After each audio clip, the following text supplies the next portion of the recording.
What if I told you there is an investment that can grow for years? You can add money to it, and one day you might take the money out without paying personal tax. Sounds fake? Right. But it's real, and almost no one understands it. Today, I'm explaining investment bonds, the most misunderstood investment structure in Australia. And there is one rule inside it that can either save you thousands or completely break the benefit.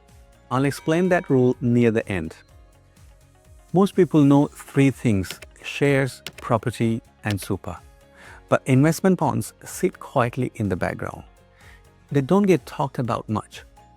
They don't get promoted loudly, and because of that, people either ignore them or misunderstand them. Some people think they're only for rich people, some think they're bad, some don't even know they exist. So let's slow it down. No big words, no complex terms, just simple explanations. Think of an investment bond like this. It's a box. Inside the box, your money is invested. It can grow over time. The box pays tax for you. You don't put this box inside super. You own it personally, but this is important. You don't do tax return for what happens inside the box. The bond handles that. Normally when you invest, you earn income. You report it, you pay tax at personal tax rate. But investment bonds work differently. Inside the bond, the tax is paid at maximum of 30%. You don't see a tax bill each year. You don't add it to your tax return.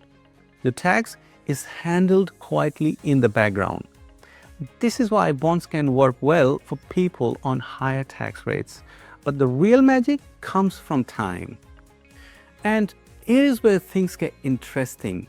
If you hold an investment bond for 10 years or more, something special happens. After 10 years, withdrawals can be tax-free in your hands. No extra personal tax, no messy paperwork, but there is a catch, and this is where most people mess it up. There is one rule that controls how much money you are allowed to add each year. Break this rule even once and the clock resets. 10 years, gone. This rule sounds boring, but it is the most important part. Let me explain it using some simplest example possible. The rule is called 125% rule. Don't worry about the name, just remember the idea. Year 1, you put in $10,000. Year 2, you are allowed to add up to 125% of last year's amount. So, last year, $10,000. This year, up to $12,500. That's 125% of last year. Year 3, you can add again up to 125% of what you added last year. As long as you follow this rule, the 10-year clock keeps running. The tax benefits stay alive, but if you add too much one year, the clock resets to zero. That's why planning matters. Now imagine this box, sitting quietly for years. You don't touch it, you don't panic, and you don't trade.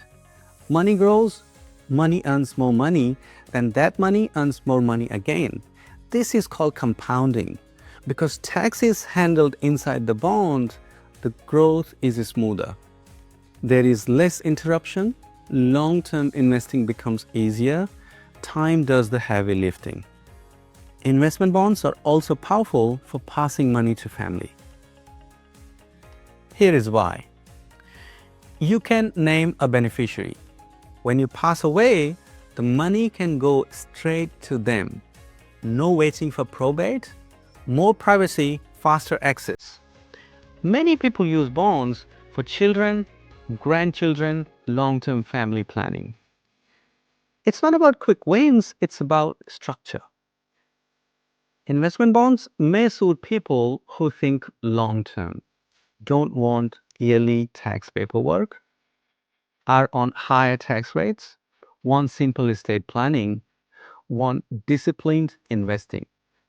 They are not for everyone. But for the right person, they can be very powerful. Now, remember the rule I mentioned at the start, the rule that can save you thousands. And here it is.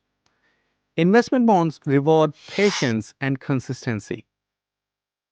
If you follow the 125% rule, leave the money invested, let time do its job, you may one day take money out with no extra tax to pay personally.